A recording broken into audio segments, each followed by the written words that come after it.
On est parti, breaking news, priorité au direct. L'actu est chaude comme la maison de Laetitia Hallyday à Los Angeles. C'est la revue... Non, on n'a pas le droit de dire ça, pardon. C'est trop tard, c'est en direct. C'est la revue de presse, allons-y. Oui, c'est moi qui commence, j'ai une info. Et allez, c'est reparti. Devant la dégradation du Louvre, Emmanuel Macron annonce s'y rendre mardi pour faire un grand chantier présidentiel. Et allez, c'est reparti. Et ouais, ça lui a réussi Notre-Dame, alors il n'en a plus rien à foutre. Il a laissé le pays à Bérou, il pose du placo. La bonne nouvelle, c'est que dans le BTP, il y a un accident du travail toutes les 3 minutes. Alors on croise les doigts. Et moi j'ai une info, à ce moment-là on fait ce qu'on veut quoi. Si Trump annexait le Groenland, la Chine voudrait récupérer Taïwan. À ce moment-là on fait ce qu'on veut quoi. Ouais c'est clair, moi j'aimerais bien récupérer mon ex.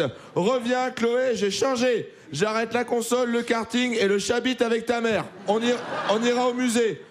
Attends, quoi? Ouais, j'ai mal mis la virgule. Oui, mais ça on comprend. Et avec ta mère, on ira au musée. Ah oui, voilà, c'est plus clair comme ça. Moi, j'ai une info et qui s'appelle Oriot, l'esclavage. La porte-parole du gouvernement, Sophie Privat, défend l'idée de 7 heures de travail obligatoire non rémunérées pour tous les salariés du public et du privé. Et qui s'appelle Oriot, l'esclavage. Attendez-vous à de très bons albums de blues dans quelques années et à de très mauvaises reprises d'Eddie Mitchell. Alors moi, j'ai une info. Dites les mots. Ça a encore un sens ou plus du tout? Accusé d'une nouvelle agression sexuelle, Dominique Pellicot a fait savoir par la voix de son avocate qu'il était, je cite, absolument stupéfait. Dites, les mots, ça a encore un sens ou plus du tout? Enfin, monsieur Pellicot, absolument stupéfait, sérieusement? Je sais pas, moi, dis que t'es emmerdé, dis que t'as oublié, il y en a eu trop, dis rien même, on aura moins envie de te faire bouffer du carrelage. Ah oui, ça te fait rire, mais de manière un petit peu... Amère. Montre comment tu rigoles de manière amère. Oui, c'est ça, je reconnais. Moi j'ai une info, oui mais non. Bruno Retailleau a été critiqué pour avoir dit qu'il se sentait très proche du collectif d'extrême droite identitaire Némésis, connu pour son discours xénophobe, raciste, anti-islam, anti-immigration et anti-transidentité. Oui, mais non. Et oui, effectivement non. Après, il a dit qu'il avait lu que le collectif avait traité Valérie Pécresse d'islamo-droitarde. Et ça, pour Bruno, c'est non. Tout le reste ok, mais pas tout Chavaloche. Moi, j'ai une information. Bah quoi, Guillaume? Elon Musk, accusé de salut nazi, Benjamin Netanyahou lui apporte son soutien. Mais quoi, Guillaume? Non, rien, je sais pas pourquoi j'ai écrit ça. Non, passons à autre chose. Ah si, je sais. Non, je sais pas. Enchaînons. Moi j'ai une info, c'est Guillaume qui va être content. Un bébé phoque est né sur l'île de Saint dans le Finistère en Bretagne.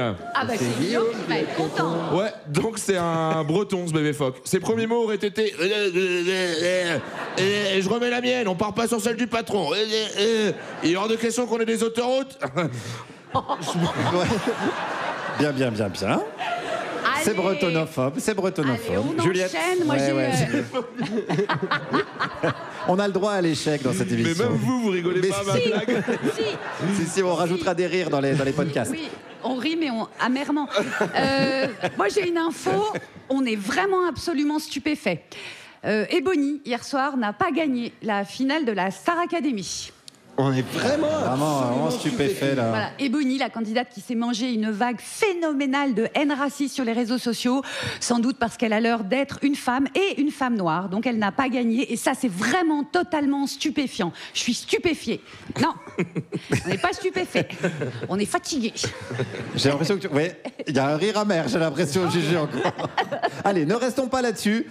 Juju, Emeric, ne reste pas non plus sur cet échec, ce bébé phoque breton légendaire. Je le referai plus tard. Oui, c'est ça. Puis il faut le contexte, peut-être un truc un peu visuel à trouver. Un costume de phoque. Je te rappelle que tu as une petite séquence en fin de revue de presse qui est très attendue. Les gens adorent ça. Les gens. Ah oui. Et c'est maintenant. Qu'est-ce que tu nous as préparé cette semaine? Cette semaine, Guillaume, oui, j'ai voulu axer ma séquence phare autour du thème de l'art culinaire. Et oui, petits chanceux et gourmands. Aujourd'hui, et ce jusqu'à la fin de l'année, je vais vous donner une recette de cuisine de bien de chez moi. Ah bah super. La France. On s'en lèche déjà les babines. C'est super, Emeric. Merci. Ouais. Et aujourd'hui, comme nous sommes en hiver et que le temps n'est pas à la fête, nous allons cuisiner un radiateur. Mais non, bonne de zouzou, c'était pour vous faire marrer.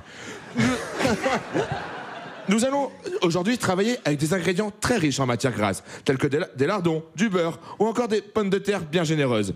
Et ainsi, nous procurer un plat qui nous fera passer l'hiver et peut-être même prendre une taille de pantalon en plus. Excellent, c'est bien, oui. C'est pas parce qu'on parle de nourriture qu'on peut pas se fendre la poire. Non. Il y a un jeu de mots là. Bon alors non. Laissez-moi travailler. Aujourd'hui, nous allons faire la recette que j'appelais la gourmande. Et je vais le faire avec l'accent marseillais, car c'est plus rigolo et on a le droit, c'est pas raciste. Alors que l'accent chinois, on n'a pas le droit car c'est raciste, mais c'est plus rigolo. Par exemple, si je fais... Non. C'est mieux, non. Ah. Très bien, Guillaume. Voilà. Belle intervention. Alors, ingrédients. Attention, cette recette est pour 4 personnes, donc 4 gros mangeurs. Qu'est-ce qu'un gros mangeur? C'est quelqu'un, par exemple, à un moment donné, il dit « Tiens, je fais une pause, je vais manger mes 8 saucisses. » Les ingrédients. 1,5 kg de lardon. 10 litres de vin blanc sec. Ou pas sec, ou même le rouge, ça passe. 4 kg de pommes de terre à la chair fondante. Vous pouvez prendre des variétés telles que les Agatha, Marabelle, mais certainement pas les variétés Roosevelt. C'est les enculés. Alors, c'est pas compté dans mon cachet. Hein. Alors, du reblochon en quantité suffisante. Quand je dis quantité suffisante, j'entends par là que je veux pas entendre. Putain, il manque du reblochon. Des oignons en ribambelle d'oignons, n'hésitez pas, on n'a jamais trop d'oignons. Trop d'ennuis, oui, mais pas trop d'oignons. C'est pas parce qu'on parle de cuisine qu'on ne peut pas rire. Attends, c'est super, mais c'est la recette de la tartiflette là. Ouais. Bah oui, non, mais en fait, pour la première recette, je voulais partir sur une base sûre, mais les prochaines, ce sera des plats inventés. Je vais faire genre la langue de pied au dos de cerf. Alors... Ouais, je crois que vraiment, je préfère écouter la pub. Ah bon? Ouais, non, je suis désolé. Et le truc le plus surprenant, c'est qu'il y a encore des marques qui veulent bien annoncer, faire des publicités après cette séquence. Des marques de reblochon? Ok, allez, on y va.